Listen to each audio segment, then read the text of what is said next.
ओम नमः शिवाय।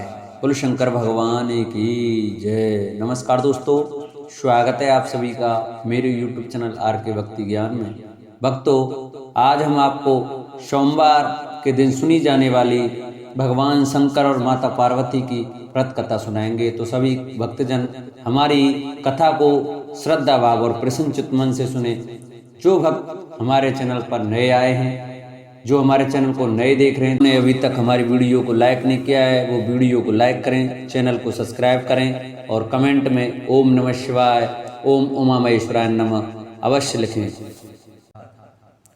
16 सोमवार व्रत का नाम आपने सुना ही होगा, जो मुख्यतः कुंवारी लड़कियां अपने विवाह की आशा से भगवान शिव के नाम पर रखती हैं। वहीं सुहागिन स्त्रियां भी इस व्रत को भगवान शंकर की कृपा प्राप्ति के लिए करती हैं। मान्यता के अनुसार ये व्रत पुरुषों के लिए भाग्योदय, सकल मनोरथ पूर्ण करने वाला है। वहीं यह व्रत स्त्रियों को मंचा वर और सौभाग्य प्रदान करता है। इसके अलावा ये व्रत रोग शोक दूर करने के साथ ही जाने अनजाने में किए गए पापों से मुक्ति प्रदान करता है। तो आइए भक्तों, हम अपनी कथा को प्रारंभ करते हैं। प्राचीन समय में एक नगर में एक धनवान साहूकार रहा करता था, जिसके घर में किसी प्रकार की कोई कमी नहीं थी, परंतु उसके कोई पुत्र नहीं था, जिस कारण वह काफी दुखी रहता था। उसे दिन रात यही चिंता सताती रहती थी। ऐसे में वह पुत्र पाने की कामना के लिए हर सोमवार भगवान शिव जी का व्रत और पूजन किया करता था और शाम के समय शिव मंदिर में जाकर के भगवान शिव जी के सामने दीपक जलाता था। उसके उस भक्ति भाव को देखकर देवी मां पार्वती ने शिव जी से कहा कि यह साहूकार आपका बहुत बड़ा भक्त है और सदैव आपका व्रत और पूजन बड़ी श्रद्धा के साथ करता है, इसकी मनोकामना पूर्ण करनी चाहिए। शिव जी ने कहा, हे पार्वती, यह संसार कर्म क्षेत्र है और जैसे किसान खेत में जैसा बीज बोता है वैसा ही फल काटता है, उसी तरह इस संसार में व्यक्ति जैसा कर्म करता है वैसा ही फल भोगता है। पार्वती जी ने अत्यंत आग्रह से कहा, प्रभु, जब यह आपका इतना बड़ा भक्त है और इसको अगर किसी भी प्रकार का दुख है तो उसे अवश्य दूर करना चाहिए, क्योंकि आप सदैव अपने भक्तों पर दयालु होते हैं और उनके दुखों को हमेशा दूर करते हैं। यदि आप ऐसा नहीं करेंगे तो मनुष्य आपकी सेवा व व्रत क्यों करेंगे। पार्वती जी के ऐसे आग्रह पर शिव जी बोले, हे पार्वती, इसके कोई पुत्र नहीं है, इसी चिंता में यह अत्यंत दुखी रहता है। इसके भाग्य में पुत्र ना होने पर भी मैं इसको पुत्र की प्राप्ति का वर दे सकता हूं, लेकिन वह पुत्र केवल 12 वर्ष तक जीवित रहेगा। इसके पश्चात वह मृत्यु को प्राप्त हो जाएगा।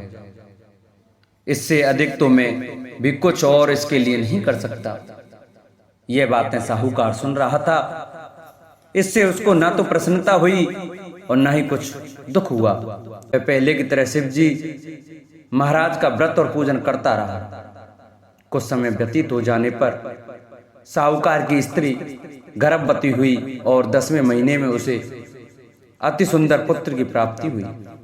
साहूकार के घर में बहुत खुशी मनाई गई, परंतु साहूकार ने उसकी केवल 12 वर्ष की आयु जानकर अधिक प्रसन्नता प्रकट नहीं की और न ही किसी को यह भेद बताया। जब वह बालक 11 वर्ष का हो गया तो उस बालक की माता ने उसके पिता से विवाह आदि के लिए आग्रह किया। तो वह साहूकार कहने लगा कि अभी मैं इसका विवाह नहीं कर सकता, अपने पुत्र को काशी पढ़ने के लिए भेजूंगा। फिर साहूकार ने बालक के मामा को बुलाकर उसको बहुत सा धन दिया और कहा, तुम इस बालक को काशी जी पढ़ने के लिए ले जाओ और रास्ते में जिस स्थान पर भी जाओ यज्ञ और ब्राह्मणों को भोजन अवश्य कराते जाना। फिर वे दोनों मामा भांजे यज्ञ करते और ब्राह्मणों को भोजन कराते हुए काशी जी की तरफ रवाना हुए। रास्ते में उनको एक शहर से गुजरना पड़ा। उस शहर में राजा की कन्या का विवाह था और दूसरे राजा का लड़का जो विवाह करने बारात लेकर आया था वह एक आंख से काना था। उसके पिता को इस बात की बड़ी चिंता हो रही थी कि कहीं वर को देख कन्या के माता पिता विवाह में किसी प्रकार की अड़चन पैदा न कर दे। इस कारण जब उसने अति सुंदर सेठ के लड़के को देखा तो मन में विचार आया कि क्यों ना दरवाजे के समय इस लड़के से वर का काम चलाया जाए। ऐसा विचार कर वर के पिता ने उस लड़के और उसके मामा से बात की तो वे राजी हो गए। फिर उस लड़के को वर के कपड़े पहनाकर और घोड़ी पर चढ़ाकर दरवाजे पर ले गए और सब कार्य प्रसन्नता से पूर्ण हो गया। फिर वर के पिता ने सोचा कि यदि विवाह कार्य भी इसी लड़के के द्वारा करा लिया जाए तो क्या बुराई है। ऐसा विचार कर उसने लड़के और उसके मामा से कहा, यदि आप फेरों और कन्यादान के काम को भी करा दें तो आपकी बड़ी कृपा होगी और मैं इसके बदले में आपको बहुत सारा धन दूंगा। तो उन्होंने स्वीकार कर लिया और विवाह कार्य भी बहुत अच्छी तरह से संपन्न हो गया। परंतु जिस समय लड़का जाने लगा तो उसने राजकुमारी की चुन्नी के पल्ले पर लिख दिया कि तेरा विवाह तो मेरे साथ हुआ है, परंतु जिस राजकुमार के साथ तुमको भेजेंगे वह एक आंख से काना है और मैं काशी जी में पढ़ने जा रहा हूं। लड़के के जाने के पश्चात उस राजकुमारी ने जब अपनी चुन्नी पर ऐसा लिखा हुआ देखा तो उसने राजकुमार के साथ जाने से मना कर दिया और कहा कि यह मेरा पति नहीं है, मेरा विवाह इसके साथ नहीं हुआ है, वह तो काशी जी पढ़ने गया है। राजकुमारी के माता पिता ने अपनी कन्या को विदा नहीं किया और बारात वापस चली गई। उधर सेठ का लड़का और मामा काशी जी पहुंच गए। वहां जाकर लड़के ने पढ़ना शुरू कर दिया। जब लड़के की आयु 12 साल की हो गई उस दिन उन्होंने यज्ञ रचा रखा था कि लड़के ने अपने मामा से कहा, मामा जी आज मेरी तबीयत कुछ ठीक नहीं लग रही है। मामा ने कहा अंदर जाकर सो जाओ और आराम करो। लड़का अंदर जाकर सो गया और थोड़ी देर के बाद में उसके प्राण निकल गए। जब उसके मामा ने आकर देखा तो वह मुर्दा पड़ा हुआ है तो उसको बड़ा दुख हुआ और उसने सोचा कि अगर मैं अभी रोना पीटना मचा दूंगा तो यज्ञ का कार्य अधूरा रह जाएगा, जो कि सही नहीं होगा। अतः उसने जल्दी से यज्ञ का समाप्त किया और ब्राह्मणों के जाने के बाद रोना पीटना आरंभ कर दिया। संयोगवश उसी समय से पार्वती जी उधर से जा रहे थे। जब उन्होंने जोर जोर से रोने की आवाज सुनाई दी तो पार्वती जी शिव जी से कहने लगी, प्रभु कोई दुखिया रो रहा है, कृपया कर इसके कष्ट को दूर कीजिए। जब से पार्वती ने पास जाकर देखा तो वहां एक लड़का मुर्दा पड़ा हुआ था। पार्वती जी कहने लगी, महाराज यह तो उसी सेठ का लड़का है जो आपके वरदान से पैदा हुआ था। अतः हे प्रभु इस बालक को और आयु दो, नहीं तो इसके माता पिता तड़प तड़प कर मर जाएंगे। पार्वती जी के बार बार आग्रह करने पर शिव जी ने उसको जीवन का वरदान दे दिया और भगवान शिव जी की कृपा से लड़का फिर जीवित हो गया। इसके बाद शिव जी और पार्वती जी कैलाश पर्वत की ओर चले गए। इसके पश्चात वह लड़का और उसका मामा उसी प्रकार यज्ञ करते और ब्राह्मणों को भोजन कराते अपने घर की ओर वापस चल पड़े। रास्ते में उसी शहर में आए जहां उसका विवाह हुआ था। वहां पर आकर उन्होंने यज्ञ आरंभ कर दिया तो उस लड़के के ससुर ने उसको पहचान लिया और अपने महल में ले जाकर उसकी बड़ी खातिरदारी की, साथ ही बहुत से दास दासियों सहित आदर पूर्वक लड़की और जमाई को विदा भी किया। जब वे अपने शहर के निकट आए तो मामा ने कहा कि पहले मैं तुम्हारे घर जाकर खबर कराता हूं। जब उस लड़के का मामा घर पहुंचा तो लड़के के माता पिता घर की छत पर बैठे हुए थे और ये प्रण कर रखा था कि यदि हमारा पुत्र सकुशल लौट आया तो हम राजी खुशी नीचे आ जाएंगे, नहीं तो छत से गिरकर अपने प्राण त्याग देंगे। इतने में उस लड़के के मामा ने आकर यह समाचार दिया कि आपका पुत्र वापस आ गया है।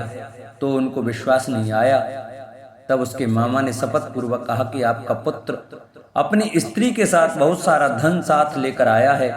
तो सेठ ने आनंद के साथ उसका स्वागत किया और बड़ी प्रसन्नता से साथ रहने लगे। माना जाता है कि इसी प्रकार से जो कोई भी सोमवार के व्रत को धारण करता है अथवा इस कथा को सुनता है, उसकी समस्त मनोकामनाएं पूरी होती हैं। दूसरी कथा इस प्रकार से है। एक बार भगवान भोलेनाथ और माता पार्वती जी मृत्यु लोक घूमने की इच्छा से मृत्यु लोक में आए। यह माता पार्वती व भगवान शंकर जी मृत्यु लोक में घूमते घूमते विदर्भ देशांगत अमरावती नामक नगरी पहुंचे, जो कि बहुत ही सुंदर थी। यहाँ उन्होंने देखा कि अमरावती नगरी अमरपुरी के दृश्य सभी प्रकार के सुखों से भरपूर थी। उस नगरी में राजा द्वारा बनवाया हुआ बहुत सुंदर भगवान भोलेनाथ जी का मंदिर भी था। उस मंदिर में भगवान भोलेनाथ जी और माता पार्वती निवास करने लगे। एक दिन माता पार्वती जी ने भगवान से कहा, हे प्रभु, आज तो हम और तुम दोनों चौरस पासा खेलेंगे। शंकर जी ने माता पार्वती जी की बात मान ली और चौरस खेलने लगे। उसी समय मंदिर का पुजारी ब्राह्मण मंदिर में पूजा करने के लिए आया हुआ था। माता ने ब्राह्मण को देखकर एक प्रश्न किया कि पुजारी जी बताओ कि इस बाजी में दोनों में से किसकी जीत होगी और किसकी हार होगी। ब्राह्मण ने बिना सोचे समझे कहा कि भगवान भोलेनाथ ही जीतेंगे। कुछ समय बाद बाजी समाप्त हुई और माता पार्वती जी की विजय हो गई। माता पार्वती को ब्राह्मण के झूठे बोलने पर क्रोध आया और कोढ़ी होने का श्राप दे दिया। भगवान शंकर जी के बहुत समझाने के बाद भी माता नहीं मानी और वो दोनों वहां से चले गए। कुछ समय बाद उस ब्राह्मण पुजारी को कोढ़ होने लगे और धीरे धीरे उसके शरीर के पूरे शरीर में कोढ़ हो गया। ऐसे में वह बहुत ही परेशान व दुखी रहने लगा। इस तरह कई दिन बीत गए। फिर एक दिन देवलोक से अप्सराएं शिव जी की पूजा करने उसी मंदिर में आईं। अप्सराओं ने उस पुजारी के कष्ट को देखकर बड़े दया भाव से उसके रोगी होने का कारण पूछा। तब पुजारी जी ने आप बीती सभी बातें निसंकोच होकर उन अप्सराओं को बता दी। यह सुनकर वो अप्सराएं बोली, हे ब्राह्मण, तुम दुखी मत हो। भगवान भोलेनाथ जी आपके सभी कष्टों को दूर कर देंगे, परंतु तुम्हें श्रेष्ठ 16 सोमवार के व्रत पूरे विधि विधान और भक्ति भाव से पूरे 16 व्रत करने होंगे और 17वें सोमवार के दिन पाव सेर पवित्र गेहूं के आटे की बाटी बनाएं। उसके बाद घी और गुड़ मिलाकर चूरमा बनाकर भगवान भोलेनाथ जी को प्रसाद चढ़ाना और बाकी के प्रसाद को मंदिर में उपस्थित भक्तों को बांट देना। ऐसे करने से आपकी सभी मनोकामनाएं पूरी होंगी। ऐसा कहकर अप्सराएं देवलोक चली गईं। ब्राह्मण भी यथाविधि 16 सोमवार व्रत करने लगा। ऐसे में भगवान भोलेनाथ की कृपा से धीरे धीरे ब्राह्मण पुजारी कोढ़ से मुक्त होने लगा। कुछ समय बाद भगवान शंकर जी और माता पार्वती जी फिर से उसी मंदिर में पधारे। तब माता ने उस ब्राह्मण को रोग मुक्त होने का कारण पूछा तो ब्राह्मण ने माता को 16 सोमवार के व्रत के बारे में विस्तार से बताया। ब्राह्मण की बात सुनकर माता पार्वती जी बहुत प्रसन्न हुई और पुजारी से 16 सोमवार के व्रत की विधि पूछी। उसी दिन से माता पार्वती जी भी 16 सोमवार व्रत करने लगी और लगातार 16 व्रत किया। ऐसे में उनकी मनोकामनाएं पूरी हुई। उनके रूठे पुत्र स्वामी कार्तिकेय जी स्वयं ही माता के आज्ञाकारी हो गए। फिर एक दिन कार्तिकेय को अपना विचार परिवर्तन होने का रहस्य जानने की इच्छा हुई और वे अपनी माता के पास आए और बोले कि आपने ऐसा क्या उपाय किया जिससे मेरा मन आपकी ओर आकर्षित हो गया। तब माता पार्वती जी ने उसे 16 सोमवार कथा सुनाई।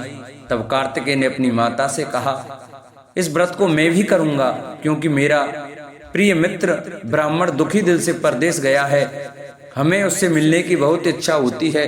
फिर कार्तिकेय जी ने भी 16 सोमवार के व्रत पूरे विधि विधान से किए और उनकी भी इच्छा पूर्ण हो गई। उन्हें अपना प्रिय मित्र मिल गया। तब उसके मित्र ने इस आकस्मिक मिलन का भेद कार्तिकेय जी से पूछा तो वे बोले, हे मित्र, हमने तुम्हारे मिलन की इच्छा करके 16 सोमवार के व्रत किए थे। अब तो उस ब्राह्मण मित्र हो अपने विवाह की बड़ी इच्छा हुई और वह भी 16 सोमवार व्रत पूरे विधि विधान से करने लगा। एक दिन वह किसी काम से विदेश गया और वहां के राजा ने अपनी पुत्री का स्वयंवर रखा था। उस राजा ने राजकुमारी के विवाह के लिए यह शर्त रखी थी कि जिस राजकुमार के गले में सब प्रकार रेड़ गारित हथनी माला डाल देगी, मैं उसी के साथ अपनी बेटी का विवाह करूंगा। भगवान शिव जी की कृपा से ब्राह्मण भी उस स्वयंवर को देखने के लिए एक और बैठा हुआ था। उसी समय हथनी वहां पर आई और उस ब्राह्मण के गले में जयमाला डाल दी। इस तरह राजा की प्रतिज्ञा के अनुसार बड़ी धूमधाम के साथ अपनी पुत्री का विवाह उस ब्राह्मण के साथ पूरे विधि विधान से कर दिया और उसे बहुत सारा धन देकर सम्मान पूर्वक संतुष्ट किया और वो दोनों सुख पूर्वक रहने लगे। एक दिन उस राजकुमारी ने अपने पति से पूछा कि हे प्राणनाथ, आपने ऐसा कौन सा पुण्य किया है जो हथनी ने सभी राजकुमारों को छोड़कर आपके गले में जयमाला डाली। तब ब्राह्मण बोला, हे प्राण प्रिय, मैं अपने मित्र कार्तिकेय जी के कथानुसार 16 सोमवार का व्रत किया था, जिसके प्रभाव से मुझे तुम जैसी रूपवान पत्नी मिली। इस व्रत की महिमा सुनकर राजकन्या को बड़ा आश्चर्य हुआ और वह भी पुत्र कामना के लिए 16 सोमवार व्रत करने लगी और भगवान भोलेनाथ से पुत्र कामना की प्राप्ति करने लगी। शिव जी की कृपा से कुछ समय के बाद उसके गर्भ से एक अति सुंदर, सुशील, धर्मात्मा और विद्वान पुत्र हुआ। वे ब्राह्मण और पत्नी दोनों उस पुत्र को पाकर बहुत ही प्रसन्न हुए और उसका लालन पालन भली प्रकार से करने लगे। जब वह लड़का बड़ा हुआ और समझदार हुआ तो एक दिन अपनी माता से प्रश्न किया कि माता, आपने ऐसा कौन सा पुण्य किया जो आपको मेरे जैसा पुत्र प्राप्त हुआ। पुत्र की बात सुनकर उस राजकुमारी ने अपने द्वारा किए गए 16 सोमवार व्रत की कथा और पूरे नियमों के बारे में उसे बताया। उस लड़के ने इस व्रत को सब तरह से मनोरथ पूर्ण करने वाला सुनकर उसके मन में राज्याधिकार की पाने की इच्छा की। उस लड़के ने उसी दिन भगवान शिव जी को प्रसन्न करने के लिए 16 सोमवार के व्रत पूरे नियमों से करने लगा। एक दिन दूसरे देश के राजा के दूत ने आकर उसको उनकी राजकुमारी के लिए चुना और उसे अपने साथ ले आए और राजा ने अपनी राजकुमारी के विवाह उसके साथ कर दिया। धीरे धीरे राजा वृद्ध हो गया और उसके लिए राज का संभालना मुश्किल हो गया। उसने अपने दामाद का राज्य तिलक कर दिया और वहां का राजा घोषित कर दिया।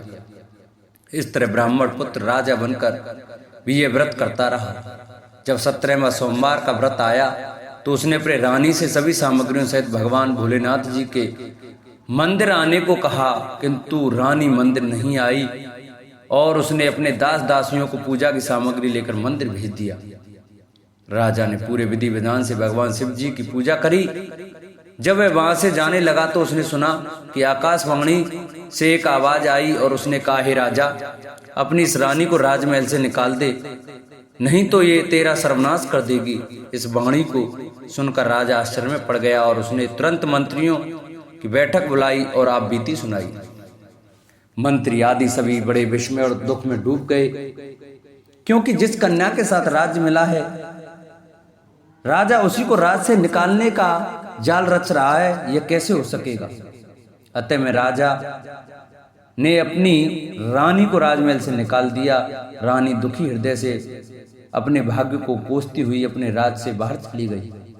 बिना चप्पलों के और फटे वस्त्र पहने भूखी प्यासी धीरे धीरे चलकर एक नगर में जा पहुंची। उस नगर में एक बुढ़िया रोज सूत काटकर बेचने जाती थी। रानी की करुण दशा देख बुढ़िया बोली, तू मेरे साथ चल, मेरे सूत बिकवा दे, मैं वृद्ध हूँ, भाव नहीं जानती हूँ। यह सुनकर रानी बुढ़िया के सिर से सूत की गठरी उतारकर अपने सिर पर रख ली। अचानक से आंधी आई और बुढ़िया के सभी सूत हवा में उड़ गए। बेचारी बुढ़िया बहुत पछताई और रानी से कहा कि दूर रहना मेरे से। अब रानी एक तेली के घर गई और काम मांगने लगी कि अचानक से उस तेली के सभी मटके शिवजी के प्रकोप से चटक गए। ऐसी दशा देखकर उस तेली ने रानी को अपने घर से निकाल दिया। इस प्रकार रानी अत्यंत दुख पाती हुई एक नदी के तट पर गई तो देखा कि नदी अचानक सूख गई। उसके बाद रानी एक वन में गई। वहां जाकर उसने एक सरोवर देखा और वह पानी पीने के लिए सरोवर की सीढ़ी उतरी और पानी पीने के लिए जैसे अपने हाथों को आगे बढ़ाया तो देखा कि सरोवर का पानी नीलकमल के सदृश जल असंख्य कीड़ों में गंदा हो गया। रानी ने अपने भाग्य का दोषारोपण करते हुए उस सरोवर का जल पीकर अपनी प्यास बुझाई। आराम करने के लिए एक पेड़ की शीतल छाया में विश्राम करने के लिए लेटी तो देखा कि उस पेड़ की सभी पत्तियां झड़ गईं। ऐसे में रानी जिस पेड़ के नीचे जाती उसी पेड़ की पत्तियां अपने आप झड़ जाती। वन सरोवर और पेड़ों की ऐसी दशा देखकर गाय चराते हुए ग्वालों ने अपने गोसाई स्वामी जी से सभी बातें बता दी। गोसाई जी के आदेशानुसार ग्वाले रानी को पकड़कर गोसाई जी के पास ले आए।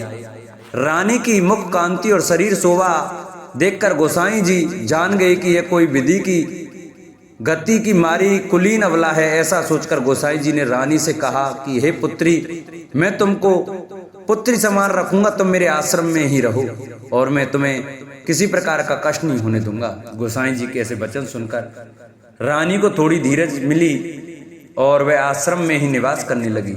आश्रम में रानी खाना बनाती तो उसके खाने में कीड़े पड़ जाते और जब वह पानी भर के लाती तो उसके में भी कीड़े पड़ जाते। अब तो गोसाई जी भी बहुत दुखी हो गए और रानी से बोला कि बेटी, तेरे पर कौन से देवता का कोप है जिससे तेरी ऐसी दशा है। गोसाई जी की बात सुनकर रानी ने कहा कि अपने पति के साथ भगवान शिव जी की पूजा करने नहीं जाने की पूरी कथा सुनाई। रानी की बात सुनकर गोसाई जी ने उसे इस कोप से मुक्त होने के लिए 16 सोमवार व्रत की कथा पूरे विधि विधान से करने को कहा। गोसाई जी की बात सुनकर वह प्रत्येक सोमवार का व्रत पूरे नियम से करने लगी। जब रानी के पूरे 16 व्रत हो गए और जब उसने 17वें सोमवार का व्रत किया और रोज की तरह भगवान भोलेनाथ की पूजा कर रही थी तो भगवान शिव जी के प्रभाव से राजा के मन में अपनी रानी का विचार उत्पन्न हुआ और सोचा कि मेरी रानी को गए बहुत समय बीत गया, न जाने कहां कहां भटकती होगी, मुझे उसे ढूंढना चाहिए। राजा ने यह सोचकर अपनी रानी की तलाश में चारों दिशाओं में अपने सैनिक को भेजा। सैनिक अपनी रानी को ढूंढते हुए गोसाई जी के आश्रम में आ पहुंचे। सैनिक अपनी रानी को वहां पाकर पुजारी जी से अपनी रानी को साथ भेजने के लिए कहा, किंतु गोसाई जी ने मना कर दिया और सैनिक चुपचाप लौट गए। राजा को सभी बातें बताई। तब राजा स्वयं रानी को लेने गोसाई जी के आश्रम आए और पुजारी जी से प्रार्थना करते हुए बोले, महाराज, जो देवी आपके आश्रम में रहती है वो मेरी पत्नी है। शिव जी के कोप में से मैंने इसे त्याग दिया था। अब इस पर से भगवान शिव जी का कोप शांत हो गया है, इसलिए मैं इसे लेने के लिए आया हूँ। आपकी आज्ञा हो तो मैं इसे ले जा सकता हूँ। गोसाई जी ने राजा के वचनों को सत्य समझकर रानी को राजा के साथ जाने की आज्ञा दे दी। गोसाई जी की आज्ञा पाकर रानी अपने पति के साथ अपने राज्य के लिए चल दी। रानी के आने की खबर पाकर राज्य के निवासी अनेक प्रकार के बाजे बजाने लगे। नगर के दरवाजे पर तोरण बंदरवारों से विधि से नगर को सजाया। नगर में घर घर में मंगल गान होने लगे। पंडितों ने विविध वेद मंत्रों का उच्चारण करके अपनी रानी का स्वागत किया। इस प्रकार रानी ने अपनी राजधानी में पुनः प्रवेश किया। राजा ने अपनी रानी के आने की खुशी में ब्राह्मणों को अनेक प्रकार के दानादि देकर संतुष्ट किया। याचकों को धन धान्य दिया और पूरी नगरी में जगह जगह सदा व्रत खुलवाए, जहां भूखों और गरीबों को खाने को मिला। इस प्रकार राजा रानी भगवान भोलेनाथ जी की कृपा से सभी प्रकार के सुख भोगते हुए और 16 सोमवार व्रत की कथा करते रहे। अंत में अनेक प्रकार के सुख भोगते हुए शिवपुरी को पधारे। इसी कारण कहते हैं कि जो मनुष्य भगवान भोलेनाथ जी की भक्ति मन वचन कर्म द्वारा 16 सोमवार के व्रत पूरे विधि विधान से करेगा, वह इस मृत्यु लोक से समस्त सुख को भोग कर अंत में भगवान के चरणों में शिवपुरी को प्राप्त होगा और इस व्रत के करने से सबके मनोरथ पूर्ण होंगे। बोलो शंकर भगवान की जय। जिन भक्तों को हमारी यह सोमवार की व्रत कथा अच्छी लगी हो वो हमारी वीडियो को ज़्यादा से ज़्यादा शेयर करें। जिन्होंने अभी तक चैनल को सब्सक्राइब नहीं किया है वो हमारे चैनल को सब्सक्राइब करें और बगल में घंटी का बटन अवश्य दबाएं, जिससे कि हम जो नई वीडियो अपलोड करें उसका नोटिफिकेशन आपके पास अवश्य पहुंचे। हमारी वीडियो को लाइक करें और कमेंट में ओम नमः शिवाय, ओम उमा महेश्वराय नमः अवश्य लिखें। बोलो शंकर भगवान की जय, बोलो शंभूनाथ की जय।